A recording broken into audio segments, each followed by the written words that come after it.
देखो हेडिंग लिखो भाई, आयनाइजेशन एनर्जी,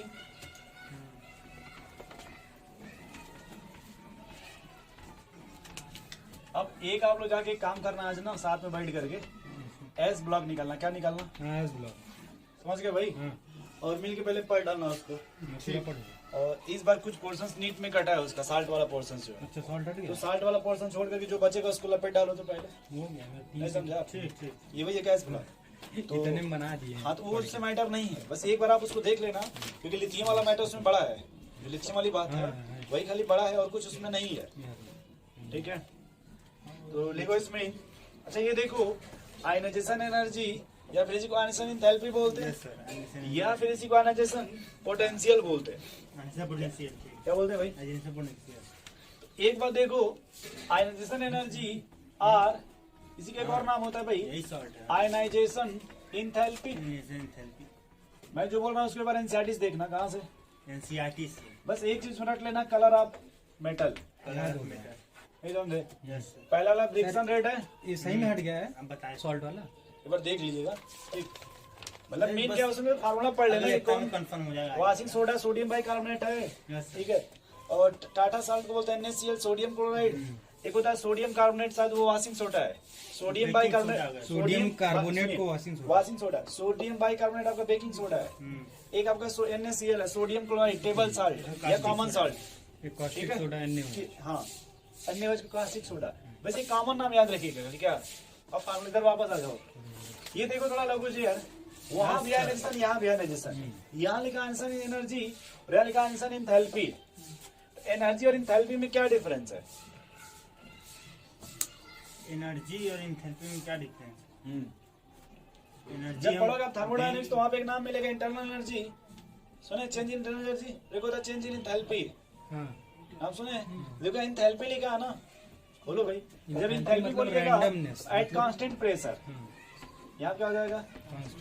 और जब ये बोलिएगा एनर्जी तब at volume, at constant volume.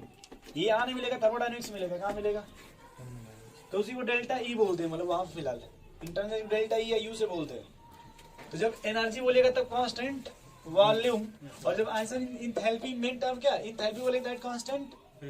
But हम लोग बस वैसे ही खींचते हैं आयनाइजेशन एनर्जी, खाली क्या बोल देते हैं? आयनाइजेशन। कांस्टेंट वॉल्यूम या कांस्टेंट प्रेशर पे ध्यान नहीं देते। बट याद रखिएगा ये हम कहाँ बोलेंगे? अब देखो यहाँ पे जैसे आयनाइजेशन एनर्जी लिख दोगे IE, बोलो भाई, हो जाएगा ना? आयनाइजेशन एनर्जी जब या तो उसको डेल्टा लगा देते। क्या लगा देते? ये चेंज इन एनर्जी, कि पहले कुछ रहा होगा, बाद में कुछ दे दिए होंगे, चेंज हो जाएगा। अब देखिए ये आंसर एनर्जी होता क्या भाई? क्या थ्योरी है इसका? क्या मतलब होता है? Removal of electron from nucleus. एकदम सही। तो जब इलेक्ट्रॉन रिमूव कीजिएगा उस इलेक्ट्रॉन को न्यूक्लियस पकड़ा होगा कि नहीं पकड़ा होगा? किस पावर से? जेड इफेक्टिव से। बोलो भाई। तो जितना अगर जेड इफेक्टिव ज्यादा लगेगा उस इलेक्ट्रॉन को रिमूव करने के लिए उतना एनर्जी लगाना पड़ेगा। नहीं समझ रहे भाई? जैसे आपने कहा जेड इफेक्टिव से न्यूक्लियस पकड़ेगा ना इलेक्ट्रॉन को, तो जितना वो टाइटली पकड़ा होगा बाहर से इलेक्ट्रॉन, मतलब रिमूव करने के लिए एनर्जी आपको बाहर से उतनी ज्यादा लगानी पड़ेगी। अगर आसानी से पकड़ा होगा जल्दी निकाल लेंगे, लेकिन बहुत तेजी से अगर पकड़ा होगा तो वहां पे आपको फिर ज्यादा लगानी पड़ेगी ना एनर्जी। बोलिए भाई। तो यहाँ लिखिएगा थोड़ा इसमें, the minimum amount of energy, the minimum amount of energy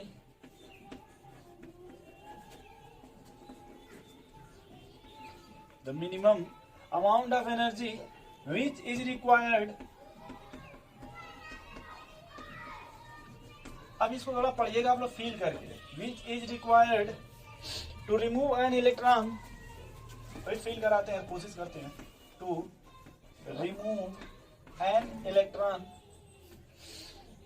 from valence shell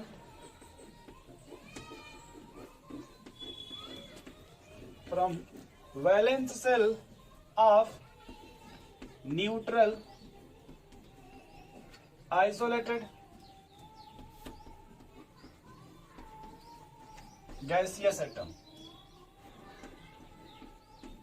neutral isolated gaseous atom is defined as answer energy. बराबर है जी। अब देखो जैसे यार देखो भाई, मान लो कोई एलिमेंट सन्नी जी आपका अमरनाथ जी, सन्नी जी का नाम शशिकांत जी, मान ली कोई एलिमेंट यस है, गैसियस फॉर्म, किस फॉर्म में लगो जी? पहली बार अगर आप इलेक्ट्रॉन निकालना चाहते हैं एनर्जी देना पड़ेगा कि नहीं? मान लीजिए आंसर एनर्जी फर्स्ट हो गई IE, अभी हो गया पॉजिटिव, क्या हो गया? लेकिन दूसरा इलेक्ट्रॉन देना पड़ेगा आपको, जब दूसरा इलेक्ट्रॉन निकालना पड़ेगा तो जेड इफेक्टिव पहले से बढ़ गया होगा कि नहीं? बोलो भाई लोगों से। जैसे आपने पहला इलेक्ट्रॉन निकाल दिया ना भाई, तो पॉजिटिव बन गया कि नहीं? अब दूसरा जब निकालना चाहोगे तब आपका आंसर एनर्जी और बढ़ जाएगी, नहीं बढ़ जाएगी? पहले मान ले IE2, बोलो यार। तो ये S गैसियस +2 बनेगा। लेकिन इन्होंने कहा सर अभी इलेक्ट्रॉन और निकालना चाहते हैं हम, दे नहीं रहे, निकाल रहे हैं यार, बल्कि माइनस लगा देंगे तो फ्यूज हो जाओगे। एक और निकालो, क्या बनेगा? S+3 gaseous. यहाँ आंसर एनर्जी क्या हो जाएगा? अब बताओ सबसे अधिक आंसर एनर्जी किसका होगा? सबसे अधिक IE3 का। समझ गए कैसे? क्योंकि वहाँ जेड इफेक्टिव बहुत ज्यादा बढ़ जाएगा ना भाई। कम होगा उतना बोलिए। बढ़ेगा। नहीं समझ रहे। वैल्यू घट रही है। कभी भी आपका देखना तो फर्स्ट से 2 हमेशा ज्यादा होगा, फर्स्ट से 2, क्योंकि जब पहली बार निकालिएगा तो न्यूट्रल था, लेकिन दूसरी बार जब उसमें चार्ज आ गया ना तो अब जेड इफेक्टिव और बढ़ जाएगा ना भैया।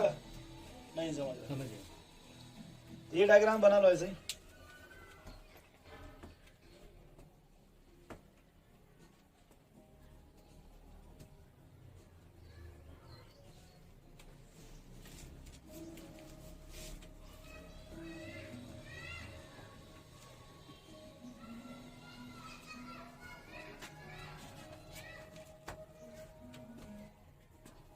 चले भाई आगे, समझ रहे लोगों से?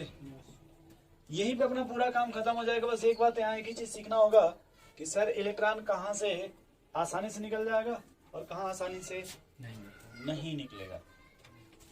ठीक है, हेडिंग लिखिएगा factor affecting the value of ionization energy, या छोड़ो फैक्टर के हटाओ, सब सीधे सवाल पे आते हैं ना, बिठाते भाई।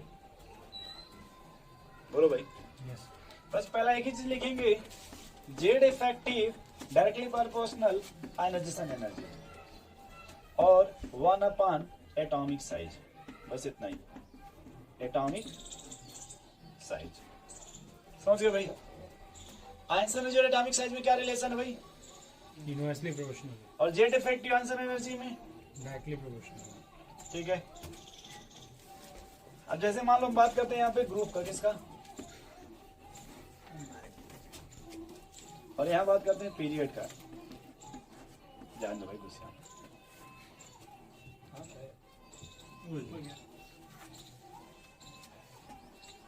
हमने इधर देखो बेटा, जैसे यहाँ ग्रुप की बात करते हैं ना, ग्रुप का मतलब क्या होता है? Left right top to bottom, तो टॉप टू बॉटम जाओगे तो साइज, तो आंसर एनर्जी। समझ गए लोगों से? और लेफ्ट से राइट जाओगे तब एटॉमिक साइज, तो आंसर एनर्जी। पहले इतना समझ गए? ग्रुप और पीरियड में नोट करो इतना।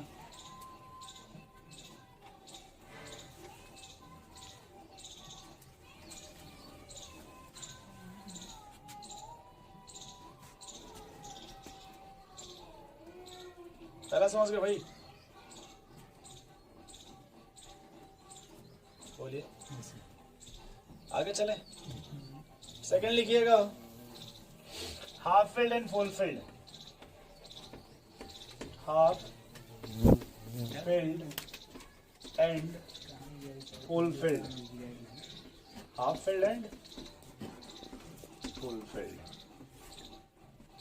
देखो भाई, जो हाफ फिल्ड या फुल फिल्ड होते हैं थोड़ा स्टेबल होते हैं। क्या होते हैं? थोड़ा मोर स्टेबल होते हैं। क्या होते हैं भाई? अच्छा, मोर स्टेबल तो वहां से इलेक्ट्रॉन निकालना, वैसे भी लिखो मत, रुक जाओ। देखो जैसे अगर यस की बात फुलफिल्ड होगा तो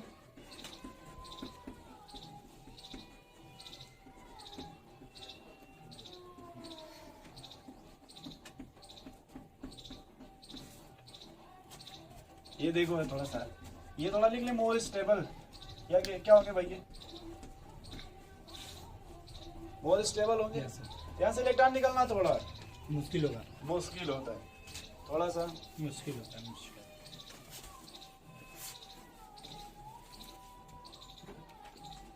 देखो कैसे, जैसे मैंने लिखा सेकंड पीरियड, क्या लिखा लघु से, कौन कौन एलिमेंट्स है?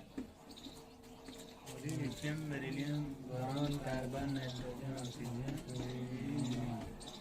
ठीक, अब देखो अगर इधर जाएंगे तो डायरेक्टली लिख दें 2s1।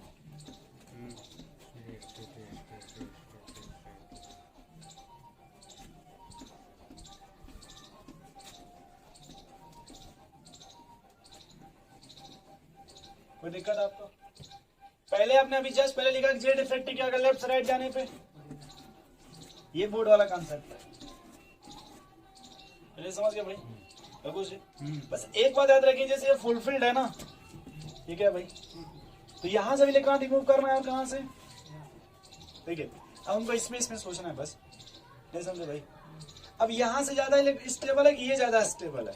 2s2 इससे ज्यादा किसकी कैंसर एनर्जी? बस एक ही का कंपेरिजन करेंगे, सिर्फ कितने से? इसका कंपेरिजन किससे करेंगे? लेकिन बेरिलियम कंपेरिजन कार्बन से नहीं करेंगे, सिर्फ कितने का डिफरेंस? तो जब यहाँ देखो, यहाँ ये फुलफिल्ड है ना दोस्त, ये थोड़ा क्या है भाई, स्टेबल है ना, इसलिए यहाँ से क्या थोड़ा होगा। अब तुम ये कहोगे सर ये तो हाफ फील्ड है, बट ये हाफ फील्ड है, ठीक है दोस्त, लेकिन ये क्या है, फुल फील्ड है, तो ज्यादा स्टेबल है ना, नहीं समझे? जबकि देखो ये तो फुल फील्ड नहीं ना है, ये हाफ फील्ड नहीं ना है, कहेंगे ले बे बी, इतना समझ गए? अब देखो भाई नाइट्रोजन और ऑक्सीजन कौन हाफ फील्ड है? हाफ फील्ड ई वाला नाइट्रोजन कौन, तो ये स्टेबल है ना थोड़ा, और ये उतना स्टेबल नहीं है, इसलिए इसकी थोड़ी ज्यादा है, किससे? ऑक्सीजन। लिखेंगे बेबी कौन, ले बेबी, तो कहेगी नहीं चाहिए, हाँ। ले बेबी, तो फिर बेबी क्या बोलेंगे, भाग, नहीं चाहिए। तो ऐसा थर्ड पीरियड का समझ जाएंगे, बोलो भाई। हम बेच नहीं रहे हैं यार, पूरा नाम नहीं, ले बेबी कौन, कौन, ये सवाल नीट का है। अरे कौन, हम मतलब कौन नहीं, आप सही झूठा, अरे वो बेबी कौन बोलते, वो खाने पीने वाली सामग्री होती है भाई। बेबी कौन, तब का आप ये कुछ और सोच रहे हैं, ये झूठा सोच रहे हैं हेलो कौन, ले बेबी कौन। अब थर्ड पीरियड हम अपने से लिख लें, ये तो आप अपने से दोनों लिखोगे दोस्त। यस देखो ये आपका एक्सपेक्टेड है, हाँ, ये आपका एक्चुअल है, नहीं समझे भाई? यस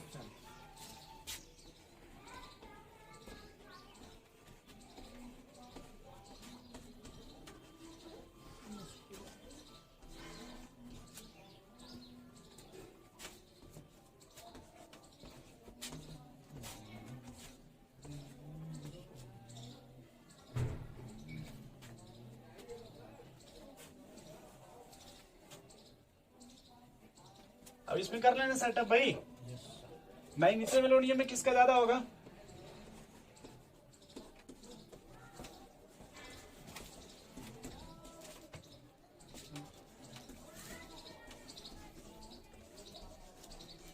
बोलो भाई, सही है? तो नोट करो भाई दोस्त, ये मिटा दे इधर का, सोच रहे हो भाई? यस इसका सवाल वाल बना रहे हैं आप लोग कि नहीं है? एकदम टॉपिक वाइज बनाते जाओ ना, जैसे कि आज क्या पढ़े, वो रेडियस खत्म कर दिए ना, समझ गए? अगर कोई सवाल मान लो डी ब्लॉक का दे दिया या ब्लॉक का कंफ्यूज कर दिया, उसको उसमें टाइम बर्बाद नहीं करोगे। कहाँ का दे दिया? कभी कभी होता है कुछ मॉड्यूल में क्या कि इसी में दे देता डी ब्लॉक का भी, या ब्लॉक का दे देगा, और आप उसी को लेकर लगोगे दौड़ने डाउट क्लास में, उस पर ज्यादा फोकस मत कीजिएगा। जो जनरली फिलहाल है वो बन जाए वही बहुत है। वो जब उस तरह का जब वो पढ़ेंगे ना अलग से ब्लॉक, तो वहाँ खुद ही उसको पढ़ना ही पड़ेगा, समझ रहे भाई?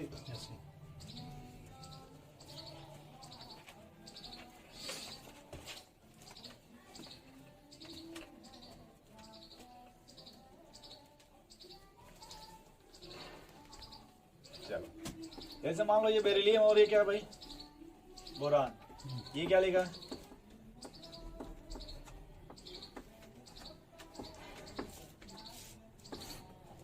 ठीक है, उतना छोड़ो, बस उतने से काम चल जाएगा। यहाँ कॉन्फ़िगरेशन क्या मिलेगा आपका? 2s2 बस एक यहाँ से 2s2, यहाँ क्या मिलेगा? 2p1 तो पहला किसका था आंसर एनर्जी? बेरिलियम को बढ़िया देगा। समझ गए? यस अब यहाँ क्या बन जाएगा? Gas 2s1। ये क्या बन जाएगा?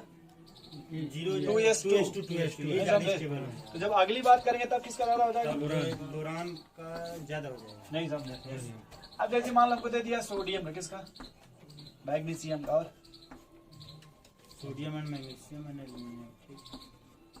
और ले लो सिलिकॉन का, किसका? सिलिकॉन, ठीक।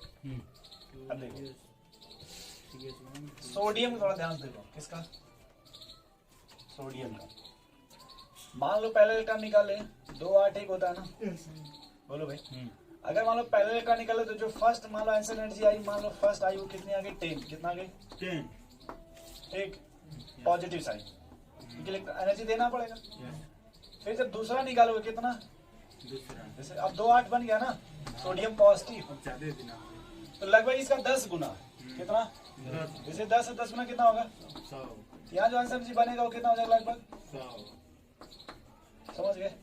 इस डिफरेंस से पता करेंगे उसमें कितने के बीच में डिफरेंस है, तो उतना वैलेंस इलेक्ट्रॉन हो जाएगा। क्या हो जाएगा उसमें?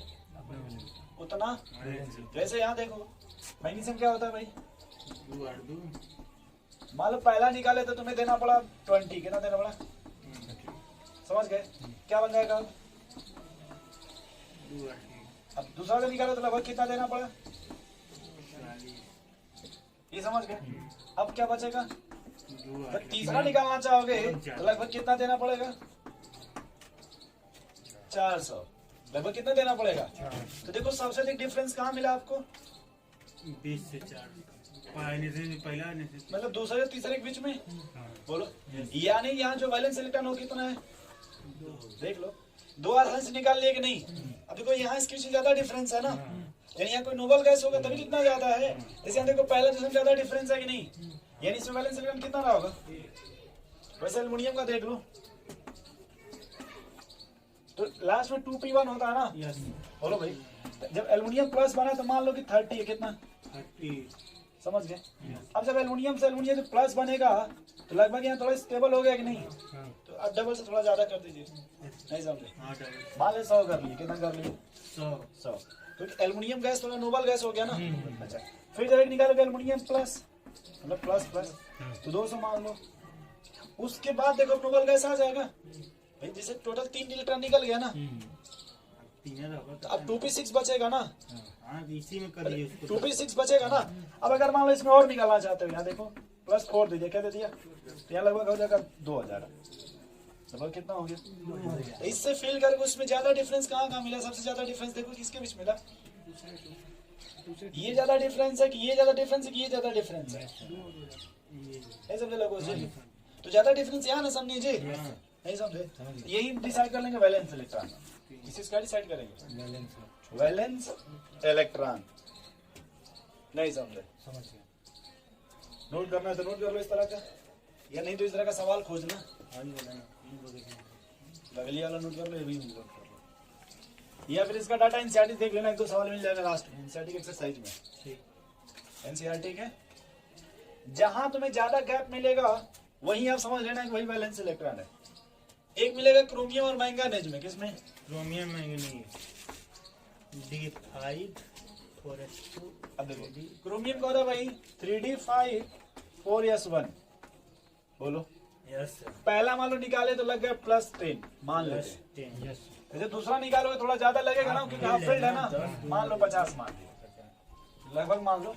अब देखो मैंगनीज में क्या है भाई? 3d5 4s2। मान लो पहले कितना लगा? 20। दूसरा निकाले तो 40। अब इसके बाद देखो हाफ फील्ड है ना, थोड़ा गैप बढ़ा देंगे। मान लो 200 कर दिए। कितना कर दिए? नहीं समझे? तो इससे पता चल जाएगा जो तीसरा निकालोगे हाफ फील्ड से निकाल रहे हैं, स्टेबल से निकाल रहे हैं। नहीं समझे भाई? अब यहाँ देखो यहाँ ज्यादा गैप इसके बीच में आ गया पहले और दूसरे के। अब फिर निकालोगे तो कम आएगा। जैसे मान लो 60 आ गया। कितना? जब D4 हो गया होगा ना, ये मान लो 70 आ गया, तो ज्यादा गैप कहाँ मिला आपको? 1 और 2 के। यानी एक इलेक्ट्रॉन आसानी से निकाल सकते हैं आप। बोलिए भाई। यहाँ एक इलेक्ट्रॉन, कल देखो मिस हो गया, डायरेक्ट कल खींच खांच दिए होते नहीं। चले आगे भाई। अब बताओ यार कि लेफ्ट से राइट जाने पर आंसर एनर्जी क्या होता है? लेफ्ट में क्या होगा? कम होगा कि ज्यादा? सबसे कम होगा। इलेक्ट्रॉन निकलना सबसे आसान मेटल से है कि नॉन मेटल से? मेटल से। मेटल बोलो। मेटल से। नहीं नाम समझ पा रहे हो? समझ गया। आनिक बॉन्ड का नाम सुने हो? Yes sir. मेटल लॉस से लॉस ऑफ इलेक्ट्रॉन होता है ना, तो मेटल की आंसर एनर्जी कम हो गई। तभी तो जल्दी से लॉस कर देगा। और देखो वही मैंने कहा कि जब इधर जाओगे तो जेड इफेक्टिव बढ़ेगा ना, जेड इफेक्टिव तो न्यूक्लियस तेजी से अट्रैक्ट करेगा, तो वहां से इलेक्ट्रॉन निकालना, मुश्किल होगा। और जबकि यहाँ से इलेक्ट्रॉन निकालना बहुत आसान है। नहीं साहब। ये बात देखो, मेटल है low ionic energy,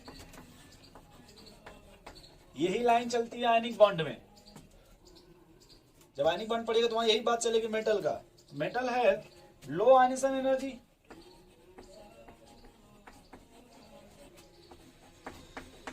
low ionic energy, whereas non metal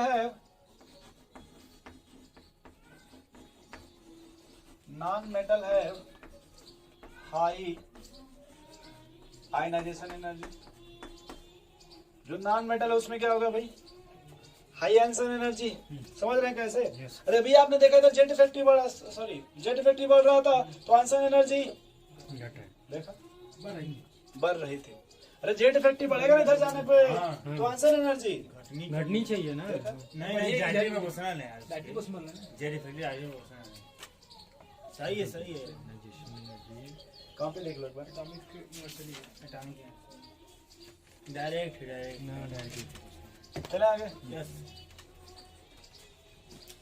metallic nature अगर बात करें तो 1 आयनाइजेशन एनर्जी। किसकी बात करें? मेटेलिक नेचर तो 1 आयनाइजेशन। लेकिन अगर बात करें नॉन मेटेलिक का, किसका? नॉन मेटेलिक का, तो क्या हो जाएगा भाई? Directly proportional. या फिर एक आप नाम सुनोगे, अगर मेटल है तो बेसिक होगा। क्या होगा? अरे बेसिसिटी भाई। यस मेटल का ऑक्साइड तो बेसिक बनेगा ना। तो देखो यहाँ पे एक चीज और लिख सकते हैं, आप चाहो तो बेसिसिटी भी पता कर सकते हैं। यहाँ पे बेसिसिटी हो जाएगा और यहाँ पे आपका एसिडिटी। नहीं समझे भाई? यस। तो पीरियोडिक टेबल अगर डाउन द ग्रुप जाओगे तो बेसिसिटी बढ़ेगा, क्योंकि मेटालिक कैरेक्टर बढ़ता है डाउन द ग्रुप जाने पे। और जब लेफ्ट से राइट जाओगे तो नॉन मेटालिक बढ़ेगा, एसिडिटी बढ़ेगा। इसलिए यहाँ देखोगे हमेशा इधर वाले H+ आयन जल्दी दे देते हैं, जबकि वो जल्दी नहीं देते हैं, वो सीधे ट्रांसफर कर देते हैं, जाओ दुनिया में छोड़ दे रहे हैं। जैसे नहीं कबूतर उबर छोड़ दिया जाता है पिजड़े से, देख लो पूछे देखिए कबूतर को छोड़ दिया गया, जाओ तुम कुछ कॉलेज पढ़ो थोड़ा, इनको कहें थोड़ा पढ़ो अभी यहीं पे। तो सबसे अधिक आंसर एनर्जी किसका भाई पूरे इस ग्रुप में देखा जाए तो पीरियड में ऐसे सबसे अधिक नोबल गैस का, नोबल गैस। क्योंकि फुलफिल्ड है ना पूरा P6। तो क्या लिखेंगे भाई? Noble guys have highest answer energy.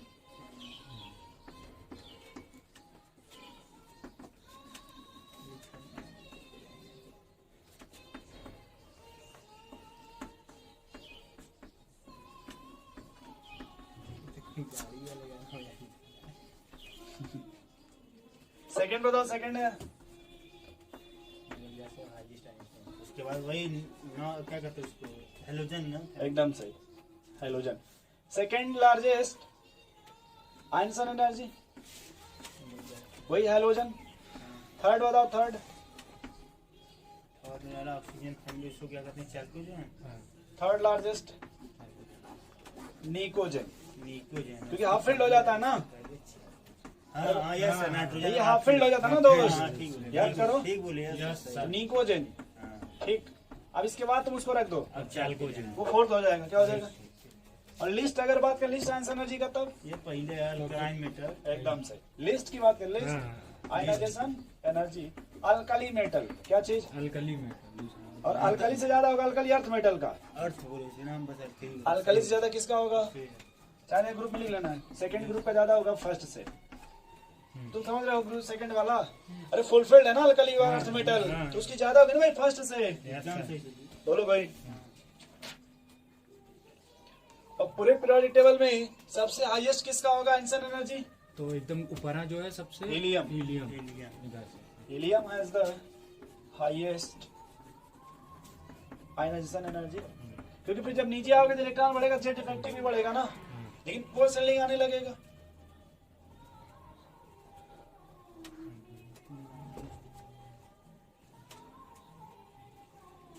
बोलो भाई। Yes sir.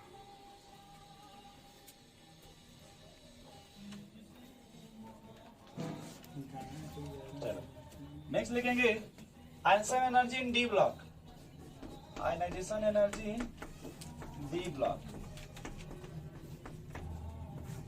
ठीक है, तो देखो डी ब्लॉक में जाके तो हमेशा लेफ्ट से राइट जाते, कहाँ जाएंगे? लेफ्ट से राइट जाने पे बोलो भाई बढ़ेगी। बस दो जगह प्रॉब्लम होगा, जहां हाफ फील्ड मिलेगा और फुल फील्ड। क्या मिलेगा? हाफ फील्ड और फुल फील्ड, क्योंकि उसकी और बढ़ जाएगी ना भैया। अरे नहीं देखो सेकंड ब्लॉक में, सेकंड पीरियड में जैसे लेफ्ट साइड जाने बढ़ ही रहा है, लेकिन अगर मान लो कोई हाफ फील्ड फुल फील्ड है तो थोड़ा सा बढ़ जाएगा ना भैया।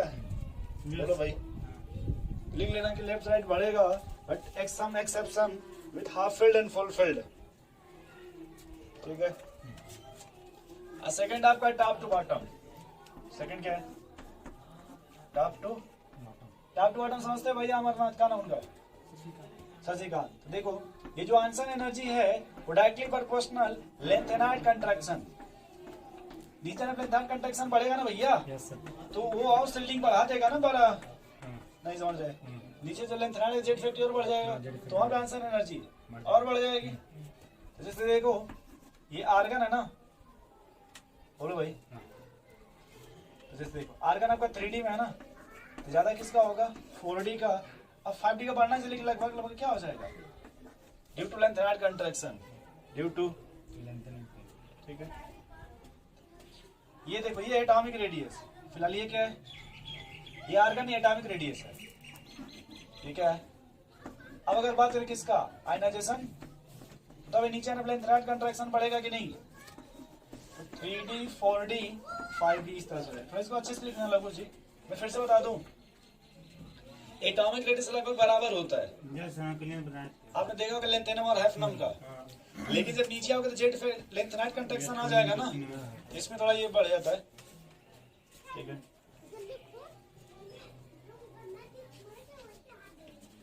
ये ब्लॉक में भी वही होता है कि लेफ्ट से राइट जाएंगे तो बढ़ेगा, लेफ्ट से राइट जाएंगे तो बढ़ेगा।